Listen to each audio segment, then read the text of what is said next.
Hello and welcome to Meet a Muslim. I'm your host, Amnah Dhalila, here with a very special episode.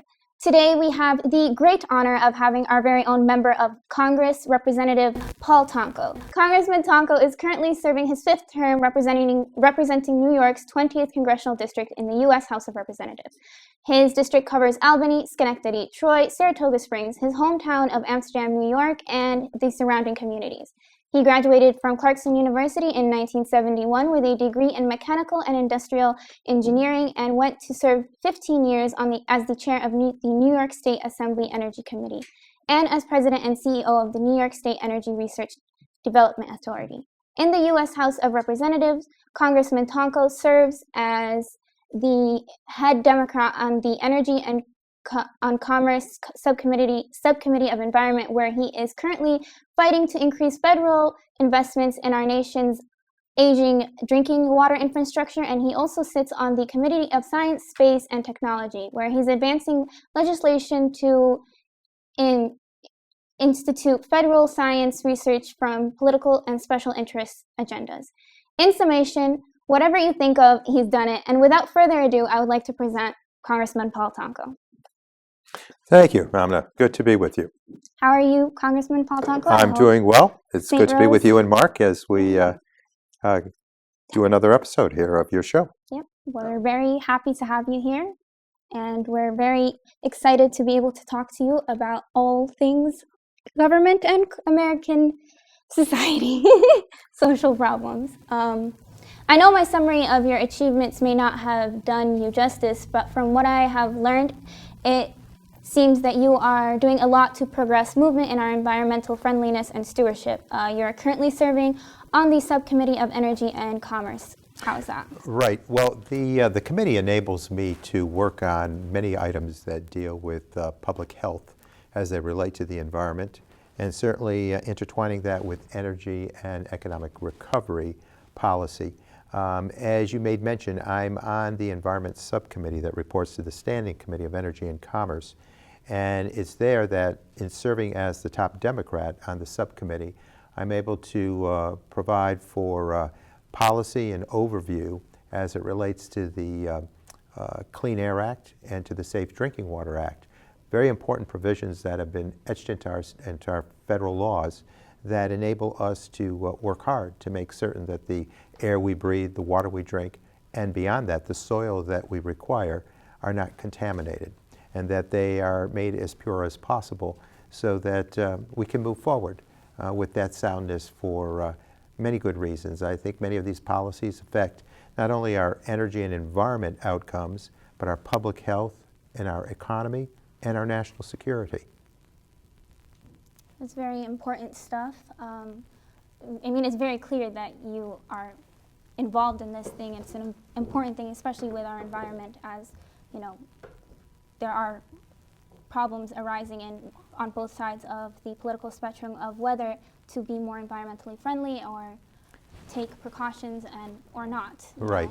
Well, we have grave concerns that the president's budget cuts deeply into EPA, the Environmental Protection Agency, that has the stewardship over our environment, and where there are proposed cuts of 31% to that agency, and about a 20% cut to the staffing levels, which interact with states and communities in implementing the standards that we believe are essential to address our quality of life and to address healthcare statistics out there. Health statistics will speak to many concerns that come up with cardiopulmonary disease, with asthma, with missed days from school and work. So if we can work abundantly well at addressing these given areas of statute in our federal laws, we can then, I believe, build a stronger community and a stronger nation. Well, clearly it shows how interested you are in it. And obviously this problem spans across many different things, like you mentioned: health, school, education, work, economy. And it's clear that, investing in our environment invests in many other aspects of life. It's interesting how many people say, well, you can either take care of the environment or you can grow jobs. And my sense is that we can do those coterminously, that they are not diametrically opposed, that they are a common agenda. And when you work steadfastly at sound stewardship of the environment, that effort, along with research that gives us the tools to address these given factors, create very sound paying jobs and grow the economy. So much so that worldwide, now we've again seen a banner year where the world GDP has grown by 3.1%, all while making certain that we reduce carbon emissions. So fighting for sound environment outcomes does not mean loss of jobs. In fact, many times will mean growth of jobs. So that's an important bit of information, I think, to have us guide us in our process and in our efforts. Now, sorry, Congressman, if you don't mind me cutting in here. Now, one of the most recent environmental, big social as well stories has been Dakota Pipeline, Hmm. and a lot of people are resisting the Dakota Pipeline. A lot of people do not like it. A lot of people don't want it there. Um, President Obama, he stopped it for a little while, but as you know, with the new Trump administration, that's going through. So, what are your thoughts on that? Well, the efforts for some to just provide a pipeline wherever and however they can, the industry has to understand, I believe, that there are constituent and consumer rights that and community rights that cannot be um, just steamrolled over.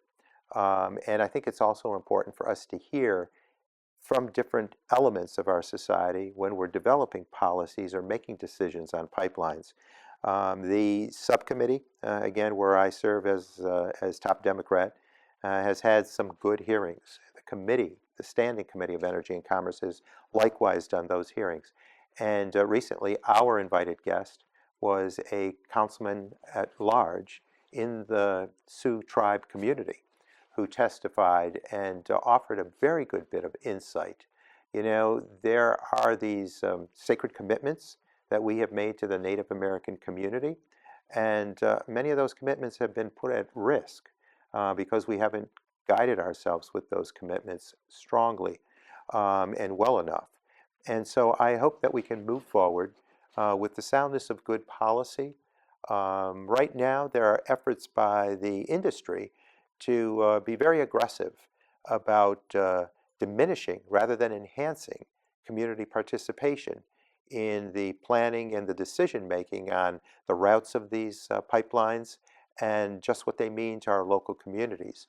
And there are also some who are proposing that we even do some of the aerial surveys for these lines via the efforts of modern technology. So using drones from many thousands of feet above the process, above the pipeline route, proposed route, using drones to determine what the outcome is. I believe we need to be much more sensitive to communities and give people the opportunity to offer their amendments to proposed routes. So look, while we may do it by pipeline or rail line in getting our energy needs to the places that we need to deliver, they need to be done with the utmost respect for communities and the utmost bit of safety in mind. And so hopefully, as we go forward with this new administration, the efforts by President Obama will not be totally withdrawn, and that we'll see fairness in that pipeline networking. I mean, it's evident that you clearly try to create a sense of inter-community relations within your communities, within your Hmm. district and stuff. So inviting a member of the Sioux tribe to come speak and testify about the importance of the Dakota pipeline. And, I remember many of your trips to the Muslim community centers here in, I remember Yeah, you do keep me busy. yeah, I know that you are very close with some of the members over there and you've been Right. there multiple times. So how do you feel like when it comes to things such as the proposed Muslim ban? It's been put in, it's been taken out, it's been put in a second time and Right. also taken out. Like, what steps did you take to? Right. Well, you know what? Let me just go back to your original statement about being interactive with the Muslim community. I pride myself on being there for all sectors of the 20th Congressional District, and certainly the community center And certainly the many invitations to dinners there or to services in the mosque, whatever it might be, I try to participate so that I can, again, be there to be sensitized to different needs or concerns that various sectors of the congressional district population may have. What I think is so beneficial about the 20th Congressional District of New York here in the greater capital region is that there is this great number of people that celebrates diversity, well beyond the word tolerate diversity, which to me doesn't say it well enough or genuinely enough. So celebrating diversity is a great opportunity in this district, and we're growing more and more diverse as a culture of people, a multicultural semblance of people. And that, I think, is something that is a strength for us.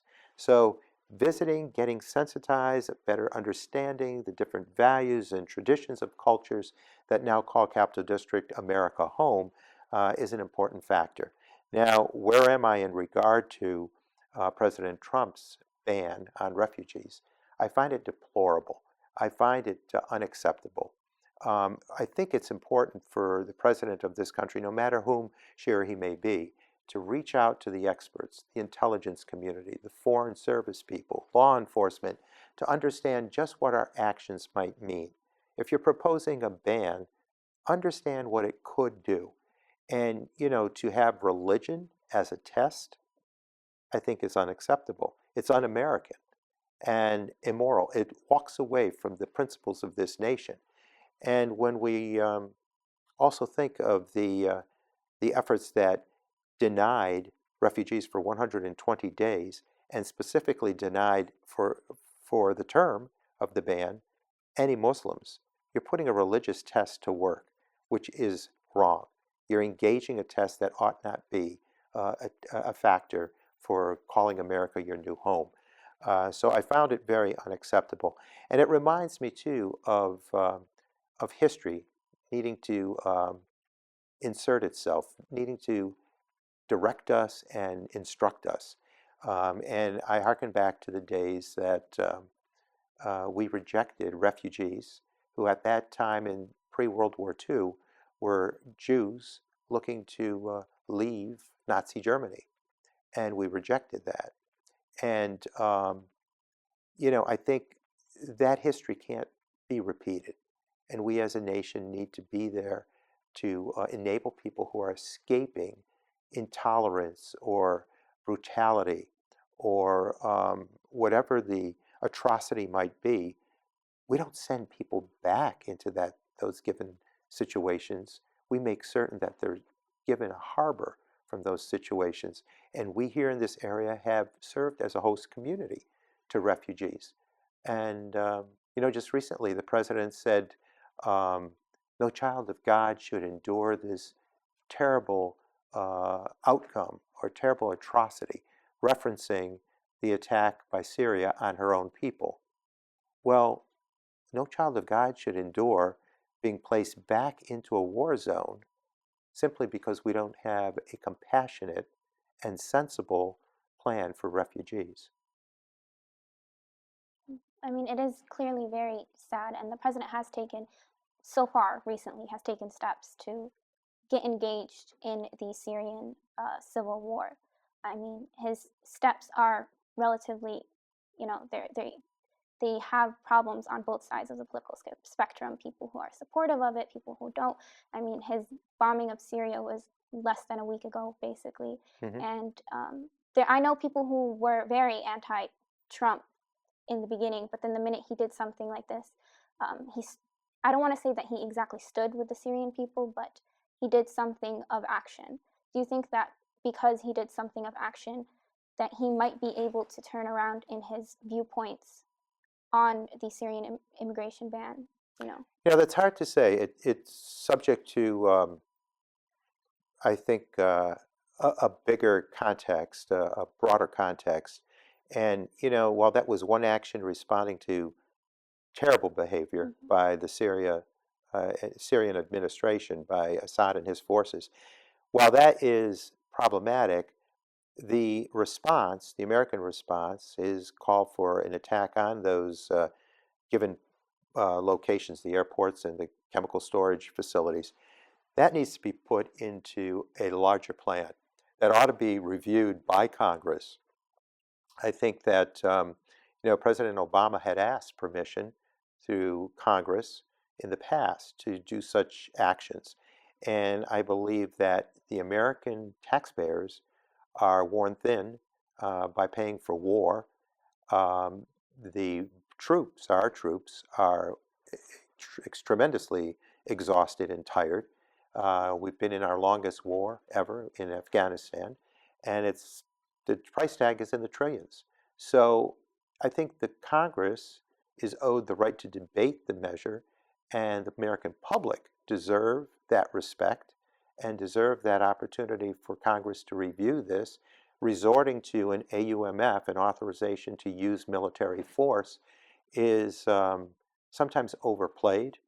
In the aftermath of 9/11 and in the aftermath of, or in the entry into the Iraq War, we utilize that tool. But I think you have many of those members of Congress who authorized the AUMF now no longer in their seats, and much has changed in the years that have passed since 9/11.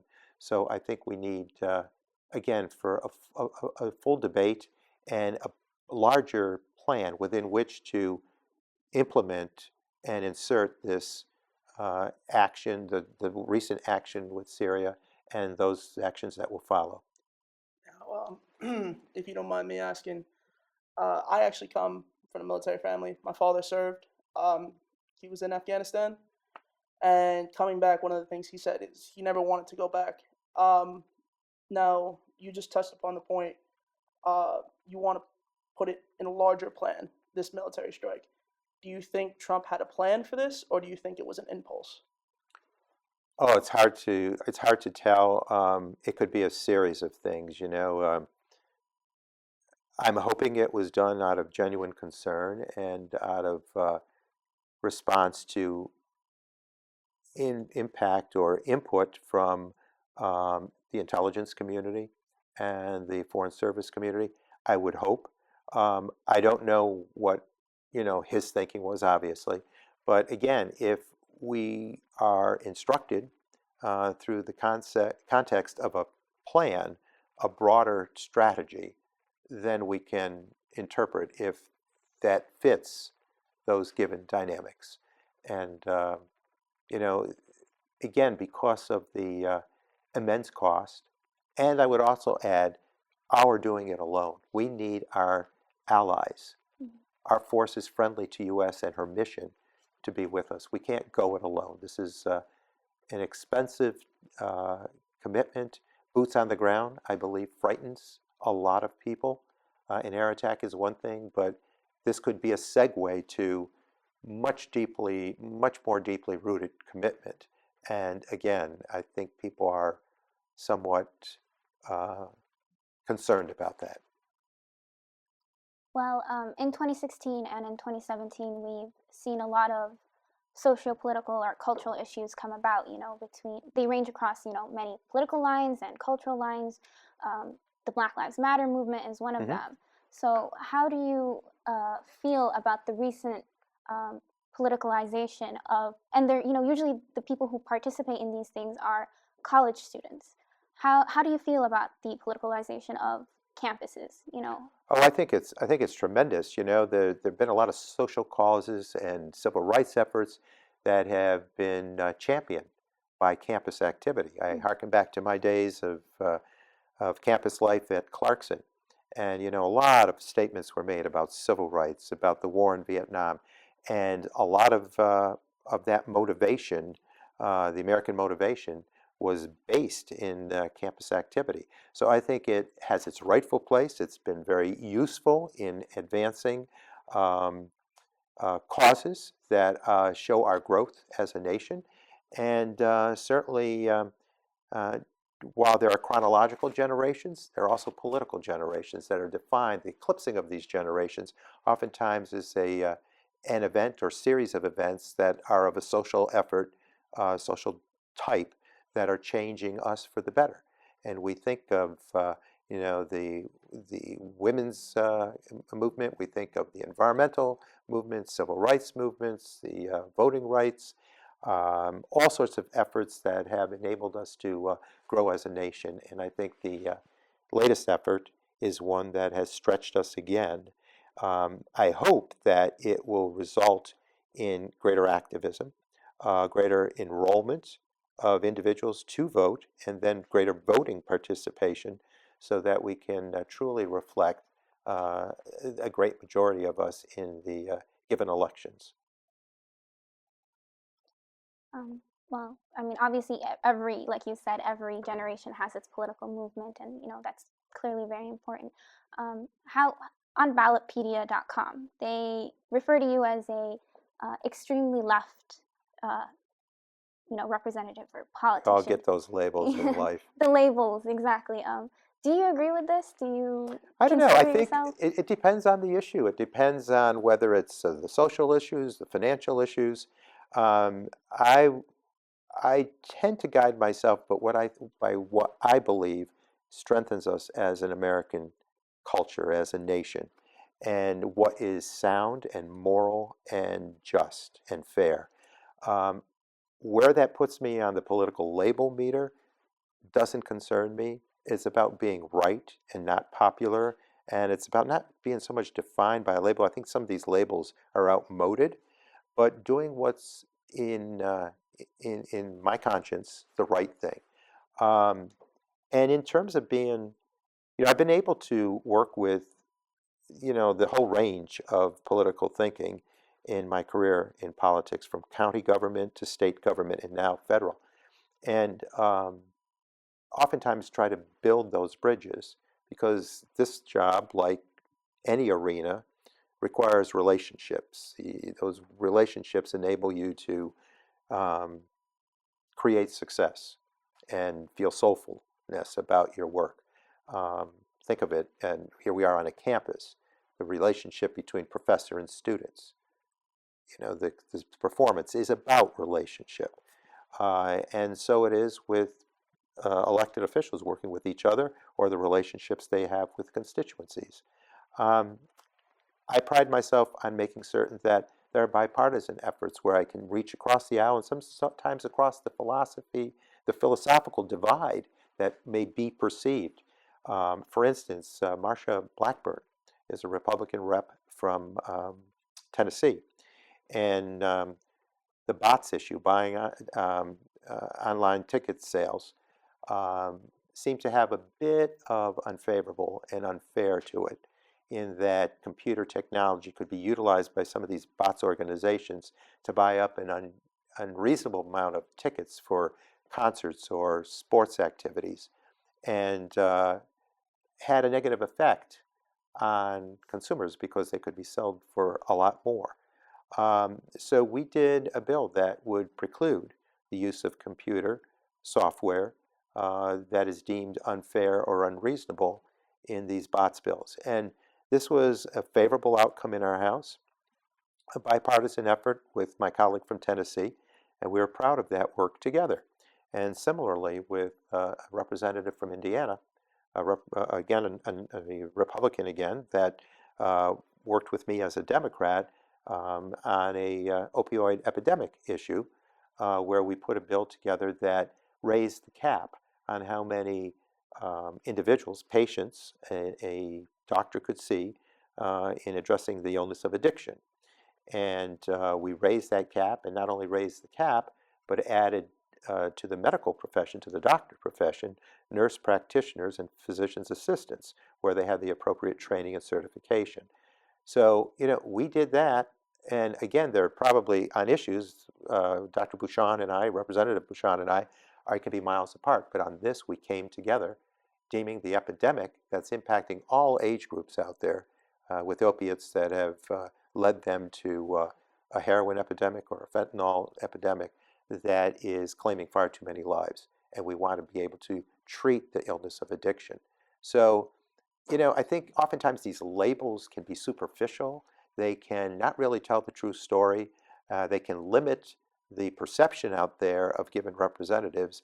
And, I take that risk, and I know it's out there, But if I have a heart and politics flows through it, and I care deeply about individuals who are impacted by crises or illness or conditions out there, I'm going to speak forcefully about that. And if it labels me a bleeding heart liberal, so be it. I think the thing is to get the work done and to show where you can work in tandem with those perceived individuals who the labeling world would suggest are off limits.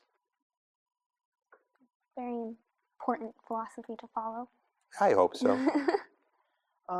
Now, before we close off, is there any final statements or something you want to say to the students here? Yeah, I would just encourage, number one, I am gifted to be able to represent many wonderful public and private sector campuses, and St. Rose amongst them. And I would encourage the students here to remain active in the efforts. I have seen activism like never before, perhaps rivaling my college years and watching the activism with politics back then. I'm encouraged that people are responding to the dynamics of politics of today, where there are deeply rooted efforts to undo agencies and undo programs that speak to the great many of us. And without a strong middle income or middle income community, the middle class of this country, or those ascending, looking to ascend to the middle class, we don't have an America. And the vigilance that you can provide, the activism that you can voice, the concern that you can harbor will all grow as inspiration for others and for engaging us in a process that requires our commitment. The beauty of a democracy is we get exactly what we call for. And if we don't echo our sentiments, if we don't voice our concerns, then we don't make the change happen that needs to happen. So I appreciate being on your show. I appreciate the fact that you want to share your thoughts with your campus community and to alert people to various issues of the day. There's a representative democracy designed by our founding parents that was very deliberate. They, had somewhat of a mistrust of government. They wanted to make certain that the public was engaged. How terrible it would be if we did not live up to our responsibilities as dreamt by those founding parents. Definitely right. And I mean, we appreciate you coming here to the College of St. Rose. If we can all give up one round of applause to the Thank you. Congressman Paul Tonko. So thank you so much. Okay. Please, guys, if you were interested in this episode, leave a comment, like, subscribe. We will get back to you, and we will hopefully have other opportunities to bring you and many other people onto our show. So thank you one last time. Thank you. My pleasure.